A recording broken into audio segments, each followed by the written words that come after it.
Welcome back to my Israel trip. If you haven't checked out days 1 through 10 so far, go do that first, but let's get into day 11. No, I did not wake up at 5 a.m. to come take this picture of morning prayers. Someone else in our group came and got this picture. Today is our day in the area of Bethlehem. Here we go. We first headed for Herodium. Herod the Great built this monumental fortress and palace on the highest hill in the Judea desert. It took 9 years to build.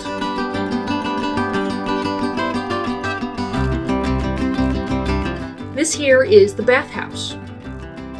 This is the theater, his palace, and his mausoleum. Here is the theater.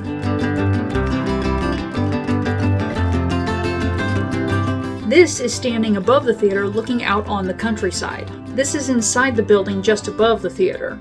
These paintings on the wall are all original. They even did a little light show for us. This is Herod's mausoleum. The Jewish rebels broke in and desecrated it sometime after his death for being a tyrant. We then headed up the long stairs on the side of the hill towards his palace.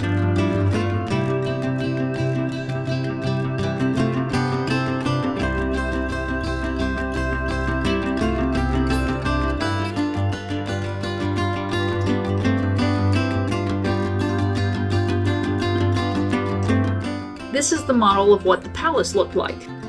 That column there corresponds to this one in the model. This is looking out in the same direction as at the theater. We're looking north. And this area over here is Bethlehem. There's that bathhouse. This is looking east. This is southeast. This is south. You see how abruptly the land changes from grass, which I admit is brown this time of the year, to sandy desert? There are two ways back down the hill. You can go back down the stairs we climbed to get here, or you can go down into and underneath the palace where there are tunnels. Herodium was later a rebel stronghold and hiding place during the great revolts against the Romans from 132 to 135. The Jewish rebels turned the cisterns into a network of escape tunnels.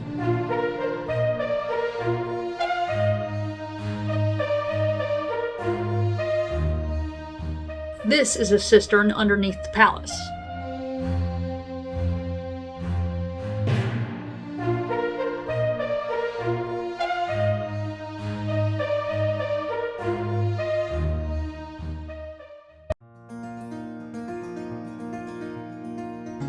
We then headed into Bethlehem. Our first stop was the shepherd's field. Now, they don't know if this was the exact spot the angels appeared to the shepherds to announce Jesus' birth, but this was an area used by shepherds, so they dedicated it to that event. And there were shepherds living out in the fields nearby, keeping watch over their flocks at night. An angel of the Lord appeared to them, and the glory of the Lord shone round them, and they were terrified.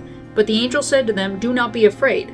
I bring you good news that will cause great joy for all the people. Today in the town of David, a Savior has been born to you. He is the Messiah, the Lord. This will be a sign to you. You will find a baby wrapped in cloths and lying in a manger." Suddenly a great company of the heavenly host appeared with the angel, praising God and saying, "Glory to God in the highest, and on earth peace to those on whom his favor rests." When the angels had left them and gone into heaven, the shepherds said to one another, "Let's go to Bethlehem and see this thing that has happened, which the Lord has told us about." So they hurried off and found Mary and Joseph and the baby, who was lying in the manger. When they had seen him, they spread the word concerning what had been told them about this child, and all who heard it were amazed at what the shepherds said to them.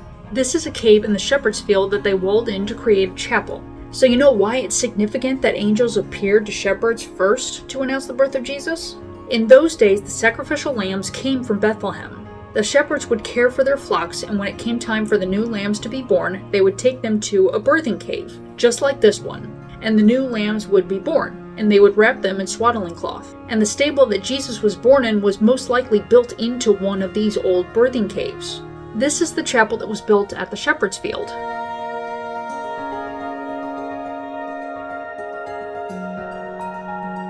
It had some beautiful murals inside.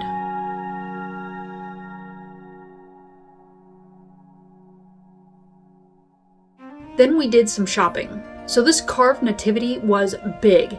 That angel head and wings carved on the roof, that's about the size of my hand. This baby cost $35,000. We joked that if we all chipped in $700, we could buy it for the church. On our way to the Church of the Nativity, we had lunch. It wasn't shawarma, it was more like meat kebabs.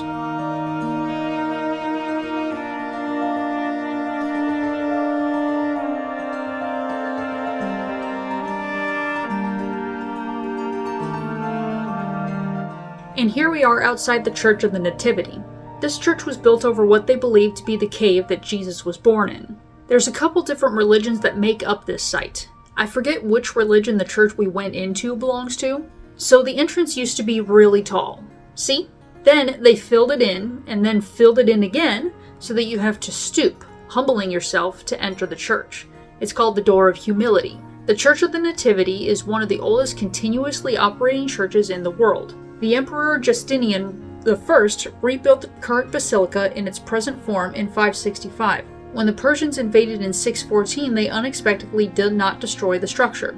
According to legend, their commander was moved by the depiction inside the church of the three magi wearing Persian clothing and commanded that the building be spared. We then went out into the courtyard to head into the building over the cave's entrance.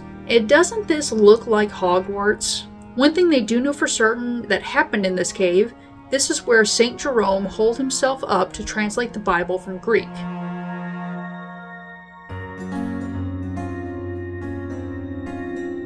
So this is the cave, and do I have a story for this place? We were not allowed into the Church of the Nativity without one of their guides. We also had to wait before going down in the cave because a priest of some kind was going down with a small group to perform some kind of ceremony in one of the rooms of the cave. We go down with instructions to not enter that room. Well, there's only two rooms. The room we're not allowed in, and this big room we're standing in.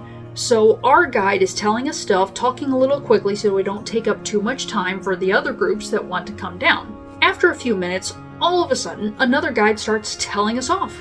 He's standing at the bottom of the stairs behind us, the one way in or out of the cave, and he's saying, No, you do not stop and talk. You come back out or you move to another room. Doyle and our guide then tried to tell him we were told not to go in that room, and we're going to be on our way out in a moment anyway. He just kept yelling at our group about how we're not supposed to stop. His group is behind him on the stairs, so he takes his group into the forbidden room so we could leave. Now, he's way over at the stairs. I'm 15 feet away in the opposite corner. The guy can't even see me. But because of my autism, any exposure to negative energy in our interactions like this gets my anxiety really going. So after we left the cave and headed back into the courtyard, I'm starting to hyperventilate and shake and cry. Paula prayed over me literally 3 seconds later, a bee starts flying around Dave's head in front of me. Another thing about me, I have apophobia, the fear of bees. My lungs seize up, my entire body freezes, my eyes go wide. I am staring at this bee, hoping it stays with Dave and doesn't fly anywhere near me. Meanwhile, Dave hears the buzzing and thinks he's dealing with a fly, and he just keeps swatting at it. It keeps coming back to his ears. And finally, it goes away and I relax. And then I realize I'm no longer shook up about this cave incident. My absolute terror over that one bee has broken through the anxiety that had overwhelmed me, and I'm perfectly fine, as long as the bee doesn't come back. I firmly believe that bee was on a mission from God to free me from my anxiety. Take that as a joke all you want. Now, one thing I wanted to buy in Israel was a piece of clothing. As much as I like novelty shirts of some kind, I didn't want a t-shirt from Israel. I could get something like that over the internet. I wanted a piece of clothing that's traditional wear in Israel. I wanted all my souvenirs to be unique, only from Israel kind of things, you know? While we were waiting for our bus to get back to us to head out of Bethlehem, there were a couple shops nearby, and I see this, I don't know what they call them, dress, robe, tunic. I asked Doyle if I have time to shop because I see the exact one thing I want to buy.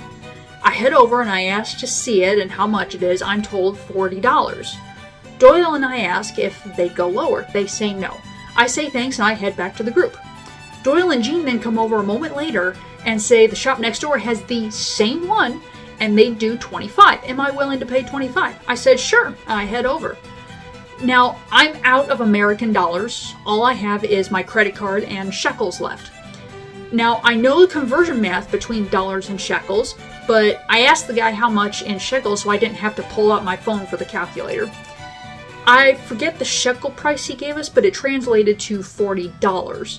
We said, no, that's $40. You said 25. He then says, oh, okay, this many shekels. We say, no, that's 28.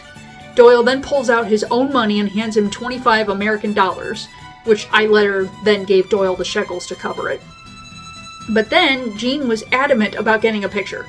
Oh, this is a great dad picture, telling the guy, oh, let's get a picture. We've known her since she was a baby.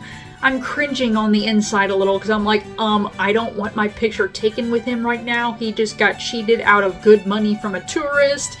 I think I can see it on his face in the photo. He's a little disappointed he didn't make a profit. No offense, Jean. Still love ya. We then headed back to Jerusalem via the Valley of Elah, which isn't actually on the way to Jerusalem. The Valley of Elah is where the story of David and Goliath happened. Now the Philistines gathered their forces for war and assembled at Soka in Judah. Saul and the Israelites assembled and camped in the Valley of Elah and drew up their battle line to meet the Philistines. The Philistines occupied one hill and the Israelites the other, with the valley between them. A champion named Goliath, who was from Gath, came out of the Philistine camp. His height was 6 cubits and a span, which is about 9 feet 9 inches. Goliath stood and shouted to the ranks of Israel, why do you come out and line up for battle? Am I not a Philistine, and are you not the servants of Saul? Choose a man and have him come down to me. If he is able to fight and kill me, we will become your subjects. But if I overcome him and kill him, you will become our servants and serve us. Then the Philistines said, this day I defy the armies of Israel. Give me a man and let us fight each other. On hearing the Philistines' words, Saul and all the Israelites were dismayed and terrified. Then David took his staff in his hand, chose 5 smooth stones from the stream, and put them in the pouch of his shepherd's bag, and with his sling in his hand approached the Philistines. Meanwhile, the Philistine, with his shield-bearer in front of him, kept coming closer to David. He looked David over and saw that he was little more than a boy, glowing with health and handsome, and he despised him. He said to David, am I a dog that you come at me with sticks? And the Philistine cursed David by his gods. Come here, he said, and I'll give your flesh to the birds and the wild animals. David said to the Philistine, you come against me with sword and spear and javelin, but I come against you in the name of the Lord Almighty, the God of the armies of Israel, whom you have defied. This day the Lord will deliver you into my hands, and I'll strike you down and cut off your head. This very day I will give the carcasses of the Philistine army to the birds and the wild animals, and the whole world will know that there is a God in Israel. All those gathered here will know that it is not by sword or spear that the Lord saves, for the battle is the Lord's, and he will give all of you into our hands. As the Philistine moved closer to attack him, David ran quickly toward the battle line to meet him. Reaching into his bag and taking out a stone, he slung it and struck the Philistine on the forehead. The stone sank into his forehead and he fell face down on the ground. So David triumphed over the Philistine with a sling and a stone. Without a sword in his hand, he struck down the Philistine and killed him. There's a little stream at the base of this hill where the Israelites were camped out. That's where David would have gotten the stones for his slingshot. And there's the end of day 11. Go check out day 12, only 3 more to go.